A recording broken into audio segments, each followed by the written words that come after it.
yang dicari itu adalah ilmu agama.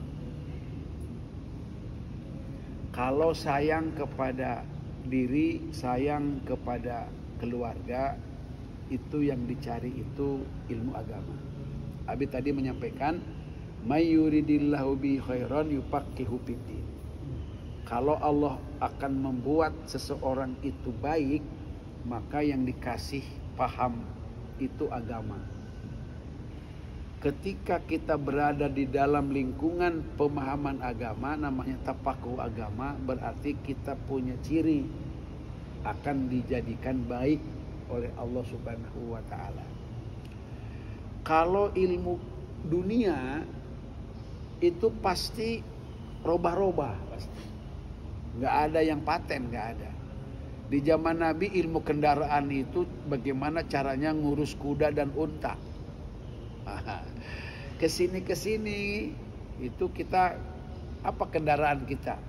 Kalaupun sama-sama kudanya tahun 2020 dengan kudanya tahun 2024 itu mesinnya beda.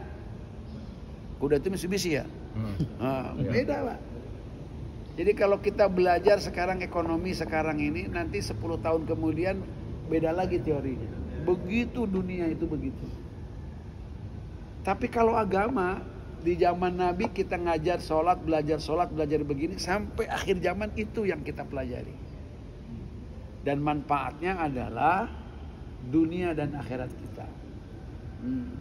Ibu membiayai, bapak membiayai anak kuliah, sekolah misalkan. Maaf, dunia. Bagus. Tapi hasilnya kita belum tentu kita bisa menikmati sebagai seorang ibu dan bapak. Tapi kalau anak itu hafal Quran, kalau anak itu tapakuh agama, itu sudah seyakin-yakinnya biaya yang kita berikan kepada anak itu adalah biaya yang menjadi invest akhirat. Apalagi sampai nanti anaknya itu solehah. Nggak ada amalan yang paling hebat kecuali kita punya anak yang solehah. Itu luar biasa. Makanya luar biasa dah. Kalau anak mau mesantren, itu artinya anak yang akan menjadi anak pembakti kepada orang tuanya. Anak yang akan berguna buat orang tuanya. Nah oleh karena itu perjuangannya di dalam pesantren itu luar biasa. Sekarang ini kalau kita pikir gini, siapa anak-anak yang mau selamat, yang akan mengamalkan agama? Enggak ada Pak, kecuali anak yang mau nyantren. Nabi menyatakan man kharaja fi talabil ilmi fahuwa fi sabilillah. Orang yang keluar dari rumahnya untuk belajar agama itu fi sabilillah. Doanya diijabah.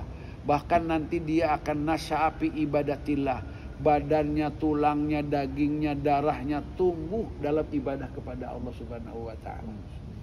Itu luar biasa perjuangannya. Makanya kalau anak itu betah nyantren, itu adalah merupakan anugerah besar.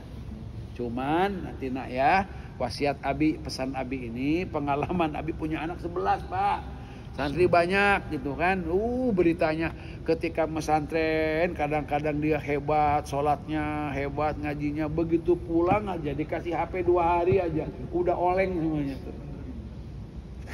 Katanya ini tahajudnya bagus, boro-boro. Kebluk tuh di rumah mah. Main HP mulu. Bukan dia baca Quran, HP aja, HP lagi betul pengaruhnya besar. Jadi kadang-kadang gitu. Itu hati-hati nah, hati-hati. Kedua, hafal Quran, nah itu luar biasa. Kalau zaman dulu mah orang yang hafal Quran ludahnya aja dipelihara, dijaga ludahnya.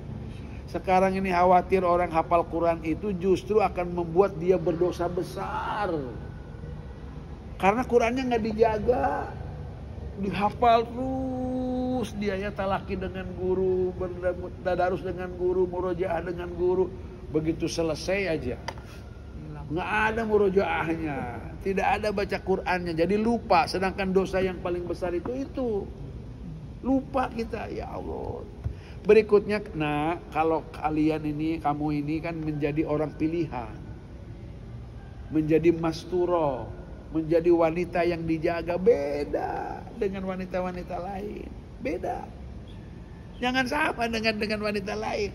Kalau nyantrennya kita sudah lama-lama tapi begitu pulang sama aja dengan wanita lain, wah itu kan gak ada artinya. Jaga itu perjuangan itu. Perjuangan luar biasa. Kalau sampai bisa masturoh kita ini, misal ini sampai tidak dilihat oleh laki-laki sekalipun sehingga tidak punya jodoh di dunia ini, jangan khawatir. Orang-orang yang masturoh di dunia ini nanti akan mendapatkan suaminya raja di antara rajanya surga. Wih, luar biasa. Ini motivasinya luar biasa. Berapa lama di sana? Jalan 3 tahun. Udah 3 tahun. Sudah hafalan berapa juznya? Sudah Berapa? 17 menit. Alhamdulillah. Ya, terusin nanti ya. Perjuangan. Nanti sampai ibu bapaknya dimahkotai oleh Allah Subhanahu wa taala. Itu saja. Pokoknya berjuang terus. Untuk menjaga ini hafalan itu supaya Awalnya harus menjaga wudhu dulu. Jaga wudhu aja dulu. Jaga wudhu. Satu itu. Yang kedua itu adalah jaga khidmat guru dan orang tua. Sedua aja. Karena kalau kita sekarang ini gara-garanya ini kalau HP segala macam itu yang membuat kata Nabi itu jappa abahu wa aqqa ummahu. Generasi HP itu sudah disebut oleh Nabi.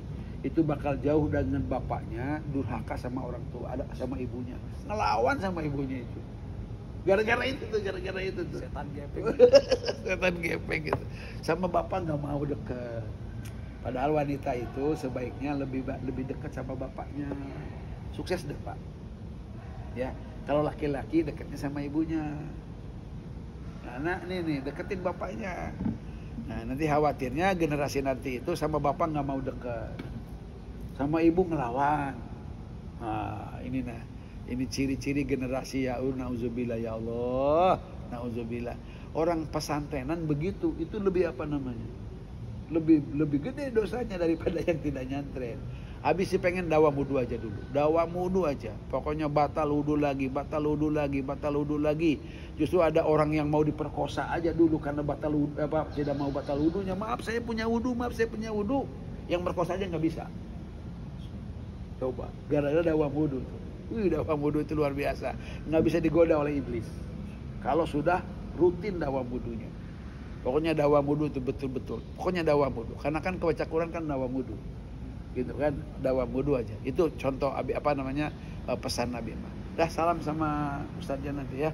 Subhanakallahumma wa bihamdika asyhadu an la ilaha illa anta.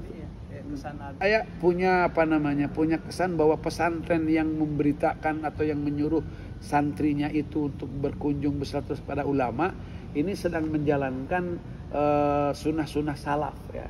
Thariqah salaf itu begitu. Iya, jangan hanya menerima ilmu dan nasihat itu dari gurunya tok. Tapi harus nyari guru-guru yang lain. Karena siapa tahu nanti guru atau ulama yang dikunjungi itulah jadi asbab dia. Siapa tahu jadi asbab nanti dapat jodoh dari santri Abi. Iya dong. Siapa tahu bisa dapat apa yang dikatakannya itu justru berkesan, ya, sehingga nanti dia akan mencari sanad-sanad Abi, mencari sanadnya guru yang ditemuin itu. Kan sanad ilmu itu kan banyak, ya. Nah ini kesan Abi itu, pesan Abi itu bagus benar berarti. Jadi Abi seperti Syekh Nurdin Marwu, santri-santrinya itu yang diamanatkan itu jika pulang kamu nanti pulang. Kemudian nanti kamu jangan berkunjungnya sama pacar, sama temen, tapi kamu silaturahmilah sama ulama. Pesantren-pesantren kamu kunjungi. Nanti kamu duduknya aja, itu akan bisa menguatkan kamu untuk bisa berjuang di dalam perjuangan ilmu. Wassalam. Terima kasih.